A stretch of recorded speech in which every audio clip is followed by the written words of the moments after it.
welcome to Small Steps, Big Changes with Kayleen. I am Kayleen. I am a Team Flex coach, a biochemistry major and graduate, and I just genuinely have a passion for both how science can really help your life and how simple steps, when built up over time, can lead to big changes. So I hope you enjoy today's episode. If you do like today's episode, please like, comment, subscribe. That would be awesome. This is our first podcast, so we're only going to go upward and onward from here. So I appreciate you taking the time to listen and watch. And again, if you have any comments or any ideas for future shows, I'd love to hear them. Today we will be talking about one absolutely free resource that you can do to optimize almost all of your hormones, and that is getting yourself out with some sunlight. So many of us sit for hours behind our desks typing away, which that's just, we've evolved to this over time. Everything is so computer based. We go back a few hundred years, we were in the sunlight all the time. Obviously it's a huge change, but what we didn't know is that staying inside under just the artificial lighting and with screens blasting at us 24/7, it is going to have repercussions over time.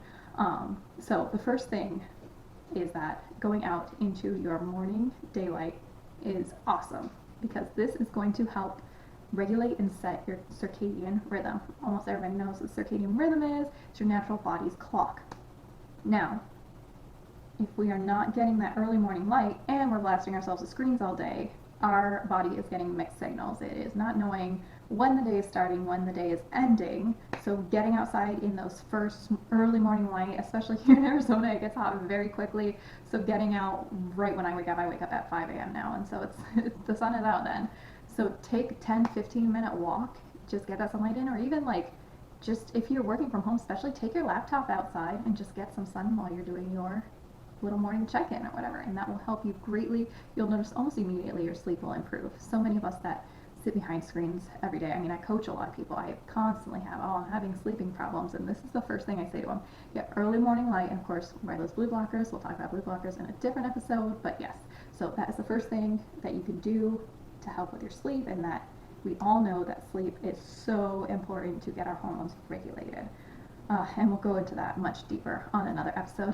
Again, my plan here is that we'll have simple steps. I'll try not to get too much into the science, because I know that's not everybody's jam, but it is mine. And so hopefully you enjoy the bite-sized pieces I give to you. And again, if I am getting too deep into it later on, let me know, because I might have a tendency to do that. So the second thing that getting sunshine helps with is your stress levels. If you don't already know, your stress levels have a tremendous impact on all of your hormones as well, or just about all of your hormones. So if we can lower your stress by getting sunlight, that's going to help everything downstream. We know cortisol is that stress hormone. Not that we don't want any of it, but we definitely don't want that to be put in hyperdrive 24/7, because that's where we're going to have some problems.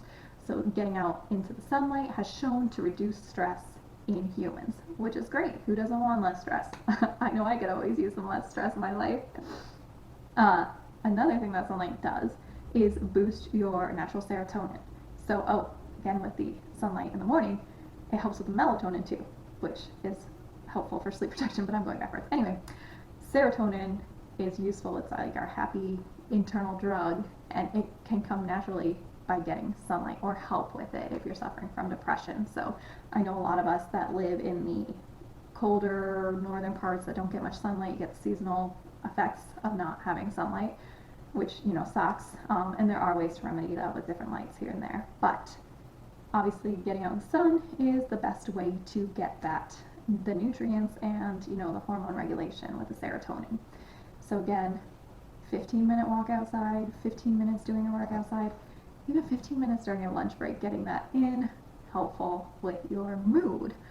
There have been just dozens and dozens and dozens, 25 plus quality papers and reviews citing how early morning sunlight, and of course a reduction of screens throughout the day, which again we'll talk about in another episode. This was just about sunlight, but early morning sunlight plus the reduction of screens during the day or during the evening hours can help improve your mood, as we just talked about. But it can also help offset myopia, which is nearsightedness. It can help increase your glucose tolerance, which who doesn't want a better glucose tolerance? It can help improve your testosterone and your estrogen. So without getting into too much detail, a lot of this has to do with going back to the sleep. When you can sleep, you can reset all your hormones. Not reset all your hormones. That's when your body tends to go into repair mode. It gives itself a chance to rest and really take care of yourself. So, long story short, try it out. It is one simple step that you can do that's absolutely free that might miraculously help your life. So again, early morning sunlight, reduce the screens, we'll talk about that later. And that's pretty much it for this episode. I intend to keep them pretty short and sweet. You let me know if you want me to go deeper into it, and you let me know if you're going to try this out in the comments, okay? Thanks so much, and we'll see you on the next episode. Make sure to like, comment, subscribe.